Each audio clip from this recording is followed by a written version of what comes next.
Hello students, आज मैं class 8th के रेशनल नंबर का पार्ट 3 लेकर के आया हूँ, जिसमें मैं आपको properties of multiplication of rational number बताता हूँ। तो सबसे पहली प्रॉपर्टी जो आती है हमारी क्लोजर प्रॉपर्टी। क्लोजर प्रॉपर्टी, ये प्रॉपर्टी क्या है? देखिए, इसमें क्या होता है कि अगर कोई दो रेशनल नंबर हैं, तो मान लेते हैं if a upon b and c upon d, ठीक है।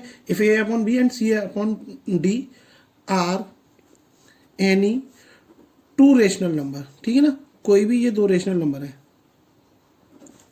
रेशनल नंबर, ठीक। देन तो इस प्रॉपर्टी के अकॉर्डिंग क्या होता है कि अगर मैं a अपॉन b और c अपॉन d का मल्टीप्लाई करूं तो उसका आंसर भी एक क्या आएगा, रेशनल नंबर ही आएगा। ये इस प्रॉपर्टी जो है, मल्टीप्लिकेशन प्रॉपर्टी है जो रेशनल नंबर की, वो ये कहती है क्लोजर प्रॉपर्टी कि अगर आप किन्हीं भी दो रेशनल नंबर का मल्टीप्लाई करते हैं, दो या दो से ज़्यादा और भी नंबर हो सकते हैं कोई भी, तो उनका जो आंसर आएगा वो क्या आएगा, एक रेशनल नंबर ही आएगा। फॉर एग्जाम्पल लेके एक चलते हैं हम, ठीक है ना।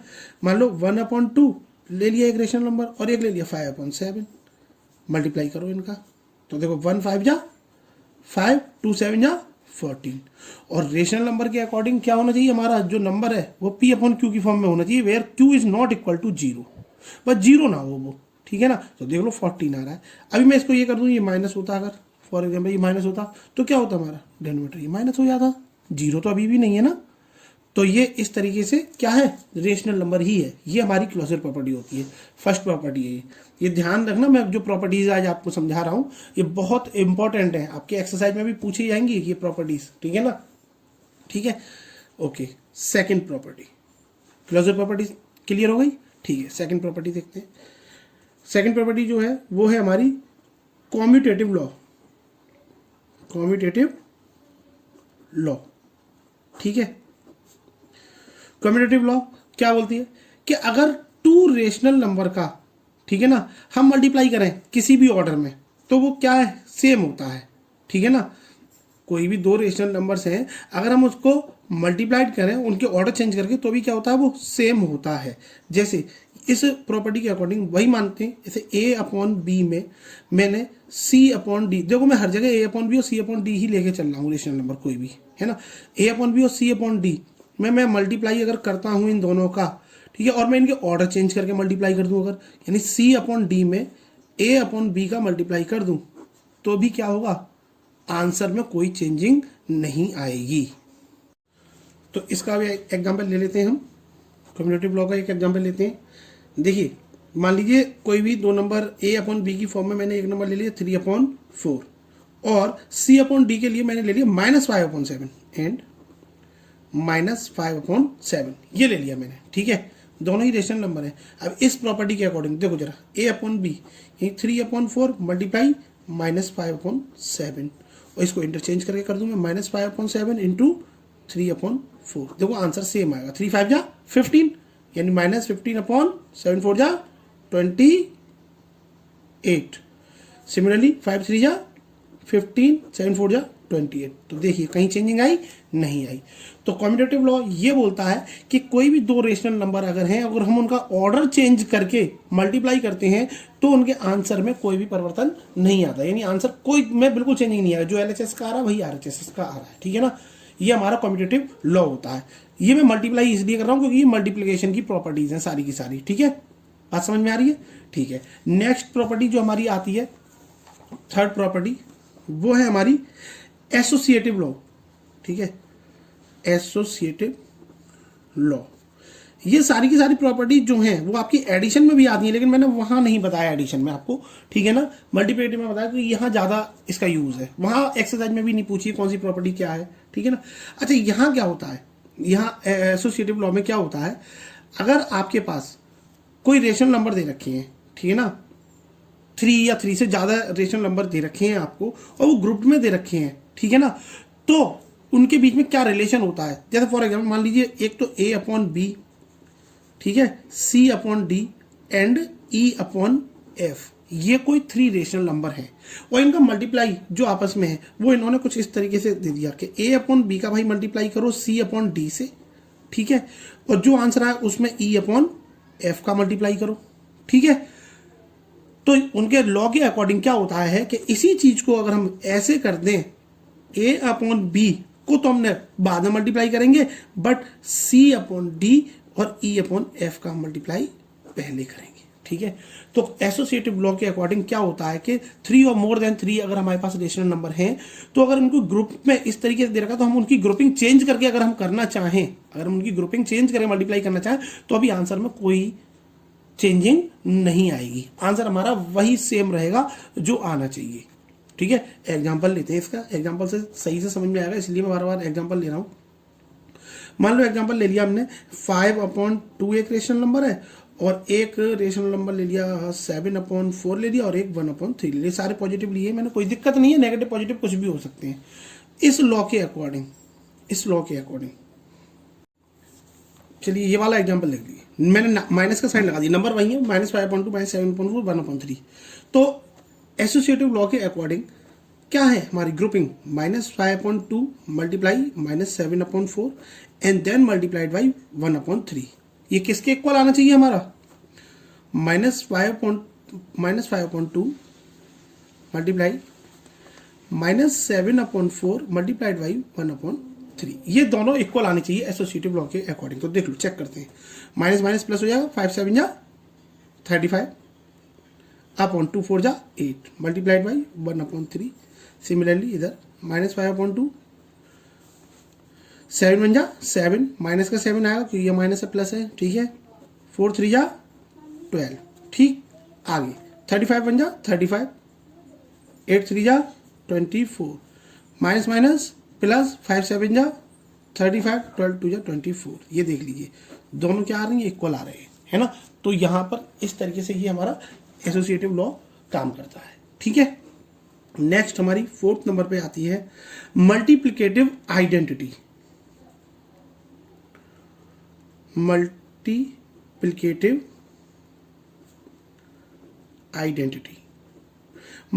आइडेंटिटी जो होती है वो हमारी होती है 1, मतलब बात समझ आ रही, मल्टीप्लिकेटिव आइडेंटिटी जो हो रही है वो क्या होती है हमारी 1 होती है। अगर कोई एक रेशनल नंबर है a अपॉन बी, उसमें मैं 1 का मल्टीप्लाई कर दूं या 1 में उस रेशनल नंबर का मल्टीप्लाई कर दूं तो क्या है, कोई चेंजिंग नहीं आएगी। मैं एग्जांपल ले लीजिए, एग्जांपल लेके देखते हैं।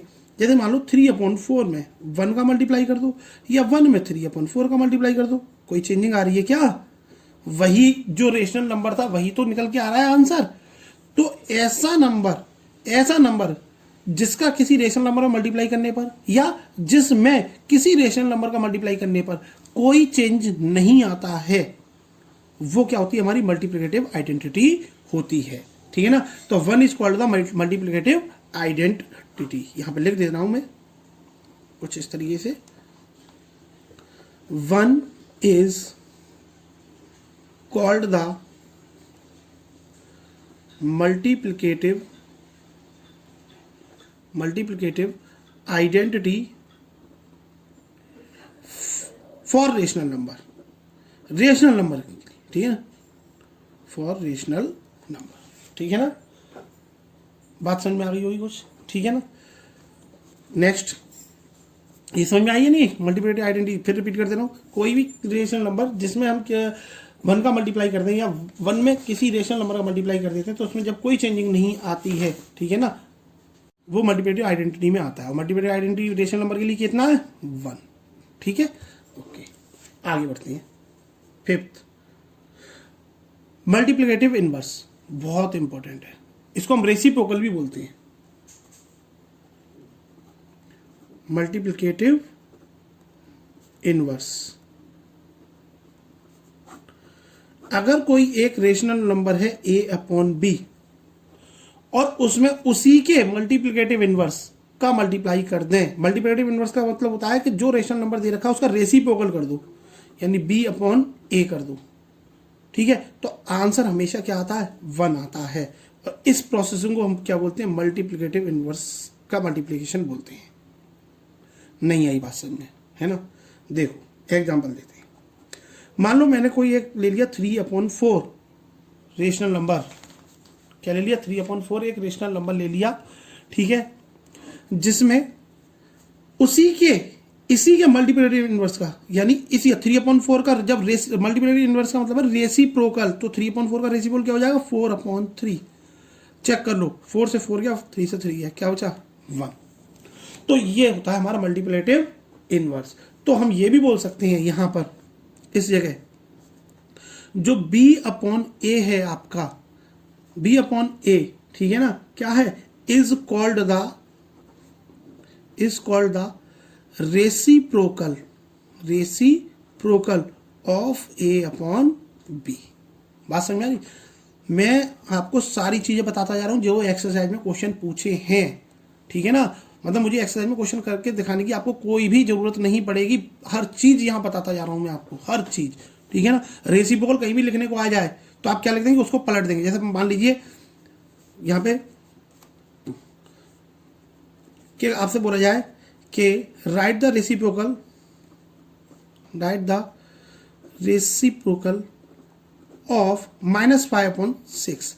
-5/6 का आपको रेसिप्रोकल लिखना है, तो आप क्या लिख देंगे 6/-5, बस इतना चेंज कर देंगे, साइन भी नीचे ले आएंगे वो, क्योंकि वो न्यूमरेटर में था तो अब डिनोमिनेटर में आ गया, ठीक है ना। बात समझ में आ रही है ना, ठीक। तो ये था हमारा मल्टीप्लिकेटिव इनवर्स, ठीक है। एक और मैं बता रहा हूं आपको, मल्टीप्लिकेटिव प्रॉपर्टी ऑफ जीरो, ठीक है ना, multiplicative property of zero. Next property आपकी मल्टीप्लिकेटिव प्रॉपर्टी ऑफ जीरो। इसमें क्या होता है कि किसी भी रेशनल नंबर में अगर हम जीरो का मल्टीप्लाई करें या जीरो में हम किसी रेशनल नंबर का मल्टीप्लाई करें, ठीक है, तो आंसर हमेशा क्या आएगा, जीरो आएगा, ठीक है। ये मल्टीप्लिकेटिव प्रॉपर्टी ऑफ जीरो होती है, तो हम जानते ही। अब आप कहोगे सर इसमें आपने कौन सी नई बात बता दी, जीरो का तो हम मल्टीप्लाई किसी में भी करें जीरो ही आता है, ठीक है ना। ये बात मैंने आपको इसलिए बता दी क्योंकि जीरो जो है वो एक इंटीजर है, और मैंने क्या बताया था, इंटीजर्स जो होते हैं सारे के सारे वो क्या होते हैं, रेशनल नंबर होते हैं, आपको बताया था। तो जीरो क्या है, एक रेशनल नंबर है। इसका मतलब जीरो की अपने आप में एक क्वालिटी है कि अगर हम जीरो, हालांकि जीरो भी एक रेशनल नंबर है, उसका किसी एक रेशनल नंबर में मल्टीप्लाई करें तो आंसर जीरो आता है। और ये इसलिए बताया कि जो मैंने सबसे पहली प्रॉपर्टी बताई थी क्लोजर प्रॉपर्टी, मैंने उसमें आपको बताया था कि अगर टू रेशनल नंबर का हम मल्टीप्लाई करते हैं तो आंसर हमारा एक रेशनल नंबर ही आता है। और यहां भी देखो रेशनल नंबर ही आ रहा है, जीरो का मैंने, जीरो एक रेशनल नंबर है, उसका मैंने A/B रेशनल नंबर में मल्टीप्लाई करा, या जीरो में A/B का मल्टीप्लाई करा, आंसर जीरो ही आया। और जीरो क्या है, एक रेशनल नंबर है, ठीक है ना। तो यहां पर क्लोजर प्रॉपर्टी भी अप्लाई हो गई और मल्टीप्लिकेटिव प्रॉपर्टी ऑफ जीरो भी आ गई। बात समझ में आ गई, ठीक है। इसमें एग्जांपल देने की कोई जरूरत नहीं है, ये तो आप कर सकते हैं।